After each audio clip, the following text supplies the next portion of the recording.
Hey guys, this is Rocking3 bringing the live commentary Forza 5, and on the screen there you see that I'm driving an A Class Ferrari GTO. This is going to be a parts and tunes video, and it's not necessarily a great car, but it is fun to drive. So what I wanted to do is provide you guys with the parts and tunes for this Ferrari GTO. It is not a leaderboard attack car or anything like that. It's probably a top 1,000 car. It is just fun to drive. It's fun to take out on the multiplayer just because it's something different. But again, do not expect to crush the competition with it. It has no match for that Ferrari F50 that you see me racing. Ferrari F40 that you see me racing. I knew I said that wrong once I said it. I do have traction control in the car because it doesn't have enough tires to hook it up very well, so I am using the assist on that. So overall, you have to pretty much brake when the brake line says to brake. You can't dive it in any deeper. It's not exactly a diving car. The back end feels like it kind of comes around a little bit instead of you know, kind of diving in. But we're going to try to put down a pretty decent lap here. Like I said, I'll be happy if it's top 1,000. Let's say top 1,000. But to be honest, it's just really fun to drive. And I messed that up, but there we go. We're across. All right, so now you see the car, and now you see the backfire of the car there. Be right back, and we'll see you in the parts bin. Alright, and we're back. We're in the parts area for the Ferrari GTO. And let's go through the parts like we typically do. No engine upgrade. And, ooh, wouldn't that be fun? All-wheel drive. That actually might work really well. A little bit of a PI gain there, though. Alright, let's go through the engine parts. I really don't remember how I set this up, so we will have to go through each individual one. I think the only thing I have is, oh, I have race exhaust. Very cool. I was going to say the only thing I think I have is the twin turbo, but I'm finding some other parts. We have the sports valves. Oh, nice. We have the race engine block. 17 horsepower for 5 PI. That was really good. No pistons upgrade. Yep, and we have the twin turbo. We got 78 horsepower for 36 PI. That's really good. Gotta like that. And stock that, stock that. And last thing, we have the stock flywheel.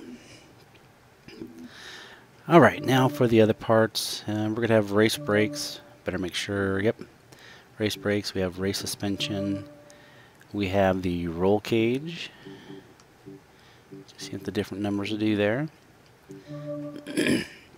We have the full race reduction, weight reduction. Does feel like a very nimble, light car in that fashion. We have the stock clutch. We have the race transmission.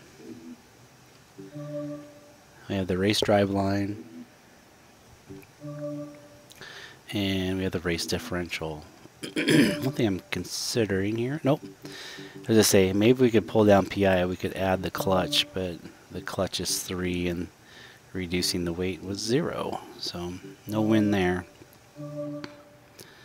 Oh, we have the race tire compound. I didn't realize I went that high with it. Very nice. It handles well, but it just still is kind of loose. We have the R16s in the front. 265s 40 R16s in the front for the width.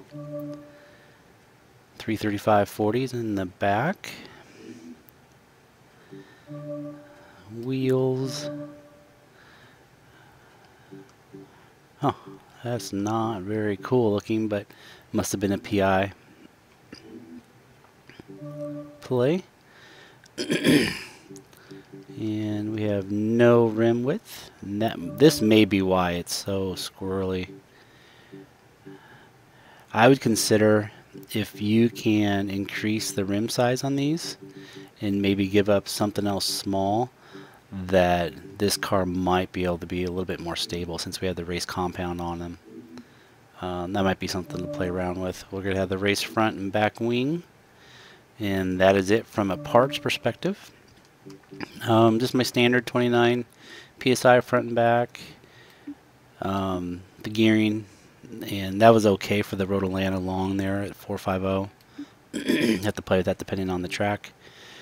Tame this one down a little bit because it was sliding out a lot. We're at a front camber of -1.3 and a rear camber of -1.1. That's a pretty big reduction compared to what I usually have. I'm finding that my -2.1 and -1.8 is not working in the A class. It sometimes works in the B, but it's more for a D and C class car. We have 0 on the toe, front and rear, and our caster is up to 6.2. With the next few, you're going to see that, you're going to see that the stats they're just pretty close to being even just because of the way the car lays out. Anti-roll bars is 22.81 on the front, 21.11 on the rear. We have 619.6 in the front on the springs, 645.8 on the rear, and we're down to the 3.8 and 3.9 ride height. Rebound stiffness is kind of backwards, but that's just kind of the way the Ferrari lays out. 9.6 for the front, 10.4 in the rear, and really soft, 1.2 and 1.3 for the bump stiffness. I have the full aero on. I was playing with this a little bit. I'm not sure if you could reduce that or not, but the A-Class car seems like you need to have a little bit more downforce for cornering and keeping the car under control. The braking force is going to be a little bit different. It's going to be more Ferrari style. It's going to be 49%, and I have 130, and it seems to brake pretty well. I wouldn't take that one too much higher just yet. And then rear differential acceleration, I have 35%, and the rear I have 10%. Again, this is not a monster by any means, and you know what? I never did see what place I ended up in on that Road Atlanta. But again, it's just a fun car to drive. It's a neat design. It's the Magnum PI Ferrari, I believe. So let's see where we ended up. 875th. So again, not going to compete with the Expos. Not going to compete with the Ferrari F50s. But it's a nice change. It's just kind of a versatile. It's a decent car on a lot of tracks. So enjoy, have fun with it, and find a neat design. And hopefully we'll see you out there. Thanks a lot for watching, guys. We'll catch you in the next one. Later.